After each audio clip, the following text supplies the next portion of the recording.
Hi, what's up, y'all? Y'all good? I hope so. Baby, let's get into this scene with Destiny and Tisha, honey. When I tell you this was a mess, I could not stop laughing because what the heck is happening?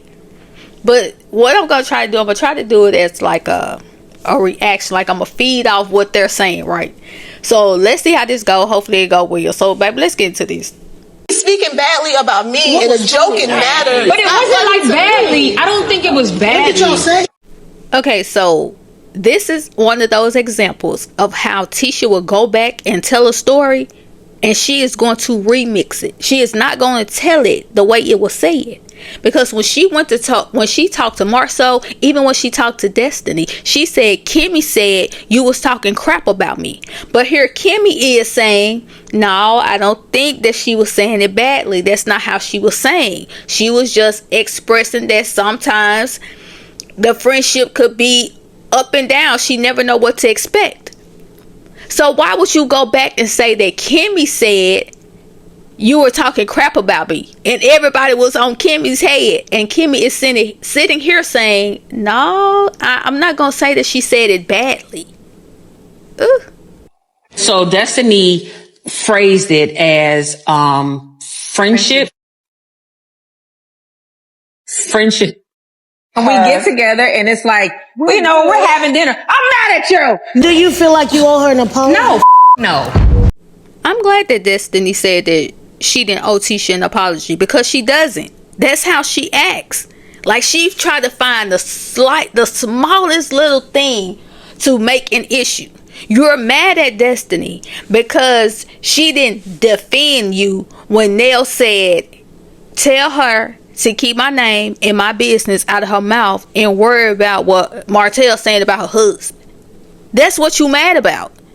So you've been trying to create an issue out of that ever since she came back and told you what Nell said. There was nothing to defend because that's how Nell felt. What? It's funny to me that she's never apologized for my feelings. And Destiny has been through a lot for the past couple of years. And I have sat with her on the phone, listened to her complain over and over again. Not complain, girl. Now, if Destiny would have said that about Tisha, Tisha would have had a fit. But Destiny, you see how she really felt about you, right? When you was calling her or coming over, talking about whatever that you was talking about, it's like she was like, oh my gosh, here she come again with all this talk. I really don't want to hear it, but I'm going to listen to it. She said that you were complaining and she would sit there and listen to you. That's what you get. When anything happened, I was there for her. The one time she had the chance to be there for me, she was not. So what is this one time Tisha keeps talking about? Like, is it when Nell told Destiny, like, tell Tisha keep my name out of her mouth? Because if that's the time, baby, there was nothing to defend. Like I said, why do you keep saying the one time? That's just like when you told her that she said something that hurt your feelings. When she asked you, well, what did I say? You said, well, I can't remember what you said, but I remember how it made me feel. Ain't no way. There's no way you don't remember what she said. So she can help her. When Kiki died on in your driveway holding you while you was crying? Okay. The one time What was that? Was I not in your driveway holding you while you were breaking down crying? That's different. That's a lie, Tisha. All right, now, Destiny, baby, that's about your second or third time bringing up Kiki. The last time you brought her up, Tisha said, girl, that was last year. This time you bringing her up, she was like, that's not even the same thing. Which will kind of make you feel like she don't care nothing about that. She don't care nothing about that Kiki situation. What she talking about right now seems to be way more important than you pulling up in her driveway holding her while she was crying. Okay? One time when you had to defend me with a group of people that's talking badly about me, Nell, Martell. Wait a minute now, baby. You said the one time. Now, when she's asking you, when was the one time, you're talking about with Nell, with Martell. Those were two different things. So which one is it? Which one is the one that really got under your skin? Now, I really feel like it's the Martell situation. But don't be coming in my face constantly whining about the one time. And then when I ask you, it's more than one thing. You need to be clear on how you feeling. And let's wrap this up. My thing is, we have a different definition of friendship and loyalty. My definition is how I act towards my friends. Hers is different, and that's okay. Tisha, if it was okay, if you were okay with it, you wouldn't be as mad as you are. And when it comes to friendship, yes ma'am, yes you do. You have a totally different definition, okay? You want folks to agree with everything you say and do. You want Destiny to be the way Kimmy was. You want her to be yes master. But Destiny, she ain't about to do that. And I need you to understand something. Destiny is only loyal to Martell. And I think it's because he might have some on her, but I don't know. That's just my opinion.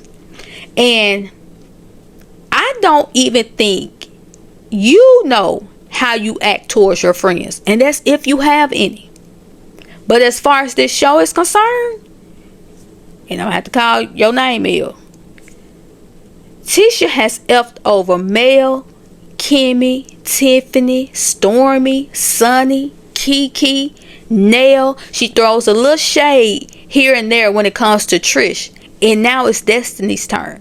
If that's what you call a friend, I'll take an enemy for 500, Alex. Destiny has been loyal to people who has attacked my marriage, who has attacked me as a person, as a woman.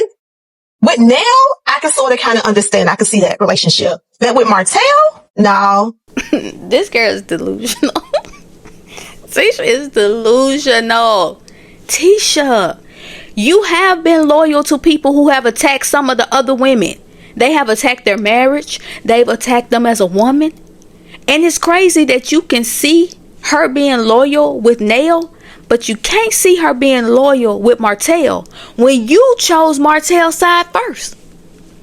When Martell brought his lines over to Black and told y'all that it was all Mel attacking y'all, it was all her, and he knew nothing about it. And this was after he sat at the table with y'all and said that y'all were riding the Holt's coattails, that y'all weren't bringing anything to the table, that Marceau always wanted to be him, that you were slow, and that you got a mommy makeover and Marceau still didn't want you. But since Mel chose herself and her kids over his lying, trifling, dirty dog east, so he decided to go to the one person he knew who would be slow enough to believe him, and the person who hated Mel just as much as he did. And he brought his tied tail right on over there to you. And what did you do? You went straight to Kimmy and said Martell said it was all Mel and that you believed him and you felt good about it. That's what you said, Tisha. Then Kimmy has her graduation party for Jalen. Mel was there. She there for a little bit. She leaves. Your mama went after her. Whether it was authentic or messy, she did it. You get up, you go after your mama, you pull her away, told her Mel has a mama. And then you raised your voice at your mama and said, Mel's not innocent. And you based her not being innocent off of what Martell said. Did you forget? And then you doubled down. You kept going. Even after y'all made amends, you will find a reason to have a problem with that lady. You called her reason for isolating herself when things started to get rough between her and Martell BS. And Marceau called you out on it and told you that you were the problem. And you kept being stank. It was like a seesaw. It's like you and Mel were on a seesaw, just up and down, until Mel finally got tired of your mess and she got off and was like, girl, you don't want to be good. So then she tried to keep it cordial with you, but you were still nice nasty, and you never turned on Martell. Even when that lady sat across from you and Kimmy and basically gave y'all a forensic analysis of how the revenge piece situation came about, and both of y'all were staring that lady down with a stank face like she was lying. You even asked Marceau, did he ask Mel, well, did you ask Mel what she did? You will still ride for Martell. You will still ride for him. Then you continue to ride for him and Destiny all the way to the reunion, where you fed Destiny some info that may or may not have happened in a limo just because you wanted to hurt Mel, but not directly. So you got your flunky, i.e. Destiny, to do it. And you and Martell will make quick little glances at each other. But once Martell comes out saying you were allegedly surfboarding in the back of a Buick, now you don't like him anymore. Destiny is very aware of the hurt and how I feel about the throwing shade against the cheating in my marriage. She's very aware that her and I have had plenty of conversations about it. Coming from Martell, coming from Mel. I'm literally having a damn referee outfit defending her. Wait a minute, girl. Wait a minute. Do you supposed to be saying that lady name? I thought y'all couldn't say her name. Because, baby, you said Mel. You said coming from Martell, coming from Mel. Because if you was talking about Nell, you would have said coming from Martell, coming from you. Do you supposed to be saying that lady name? You're not good. I don't know. But anyway, Tisha, don't nobody care about you being hurt about Martell throwing shade at your marriage or marriage. The same way you didn't care when you were throwing shade at his.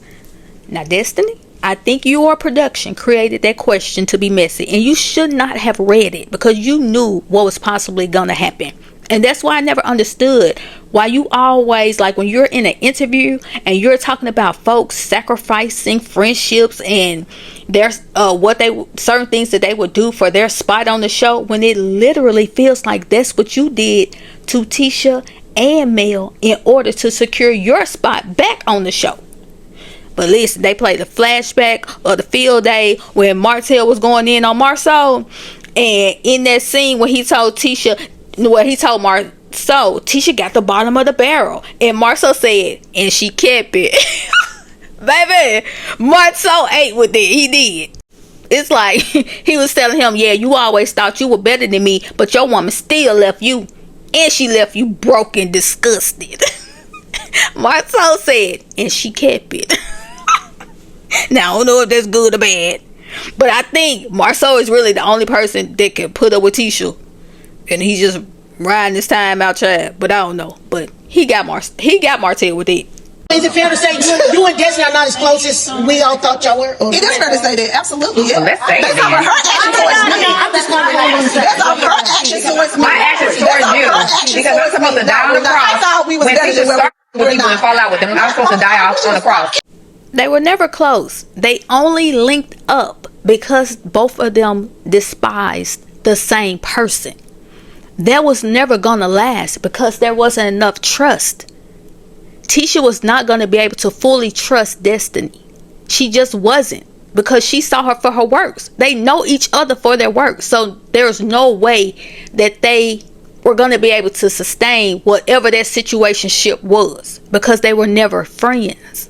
And when Destiny said, well, am I just supposed to die on the cross? If Tisha was smart, she should have said, yeah, down the cross, go to war for me and with me, whatever you said last time, whatever you want to call it. Yeah, the same way I did for you when it came to the lady that shall remain nameless. That's what Tisha should have said, just to see what Destiny say. You see what I'm saying? That's what she should have said. Because I would love to know how Destiny will respond to that. It's not. Because you've been very disrespectful. You're disrespectful. You done call me a hoe. Always digging up you and your brand. But when you step into my open house, oh, you say you and your open house, I'm going to take my mind back. This is not even your listing. Tisha, you were being shady. You were being shady when you came to that listing. Destiny, you're dragging it with this 304 situation. She was not calling you a 304 like you was pee-popping on the handstand. At least I don't feel like she was saying it like that. Okay? What you really mad about? What did I talk about you and say? Horrible friend. You're a horrible friend. This is crazy. But Destiny, that's your karma. Tisha is now calling you a horrible friend. The same way she did at the reunion when she was sitting up there looking like Florida Evans on her way to be a part of the homecoming court. And she was telling Mel that she was a horrible friend, that she didn't know how to be a good friend. She told Mel when Mel is going through something and she doesn't have it together, she wants you to be there for her. But when you're going through something, she's busy and nowhere to be found. And that's the same thing this chick just said about you. But you over there heated by it. But when Mel brought it to your attention, you said, well, I don't be around y'all. I don't know what type of friend. I mean, I can't tell her that she wrong for calling you that. I don't know y'all friendship. And you in the friendship with her, and she's still calling you a bad friend. Like, Tisha has always showed her hand. You just never thought she was going to show it to you. This is crazy. Now, both of y'all look up there looking goofy. Big goofy and little goofy. Just goofy. You see this? But people already said that friendship was not gonna last. They was just waiting for the tide to turn. And baby, when I tell you, it is whipping it. It's about to be a tsunami. Then they get on into the next scene, right? So in the next scene, so Destiny is fed up. She don't want to hear nothing else. So she get up, she walk out. Nell go after her. She's like, Destiny. She got her shoes off and everything. So she catch up to her. She try to talk to her. Destiny is like, Tisha is full of it. So she about to leave. Miss Nell, she like, listen, you don't have to call an Uber. I will drive you. I need to go back and get my shoes. She go back there. So she get her shoe back. She sat back down, start eating. So Destiny text her and say, are you coming? And she like, yeah. She still eating. So finally, Destiny come back up and say, are we leaving or not? And she's like, girl, yeah. So they saying, get us a to-go box. So they get to-go boxes. Tisha gets up out of her seat, stands in front of Destiny. Now, this is what she do. She start mess, and then she act like everything's supposed to be all good. So she walking towards Destiny, and she standing in front of her. She says, I can't believe you brought my husband into this. Baby, Destiny said, girl, fuck you. Baby, and rolled her eyes and walked off. While Destiny is walking off, Tisha said, you cussing at me? So she is walking behind Destiny. Kimmy jumps up in front of Tisha like, that's not what we about to do. Don't be walking up behind her. Don't be following her. Tisha, Kimmy saved your life. Because why are you walking up behind Destiny like that? Do you not see how heated this lady is? And then while Kimmy trying to talk to you and telling you like, baby, that ain't the right move to make. You don't need to be doing that. You swinging the fan in front of Kimmy's face. Baby, the way you would have been fanning your tonsils. Get that fan out of my face. Because I don't know what you think this is. Because if you walk up to this lady and she backhand you, now I got to jump in it. And we don't have to do none of this. She said, F you, get out of her face. Get out of her face. That's crazy. But I don't know. If y'all saw it, please get down in the comments and let me know what you think, baby. Like I said, the video might comment. When y'all get down in the comments, that's y'all. If y'all feel something different, y'all already know I ain't gonna come down, trying to convince you of nothing. So just keep it cute. We gonna be alright. And I'll talk to y'all later.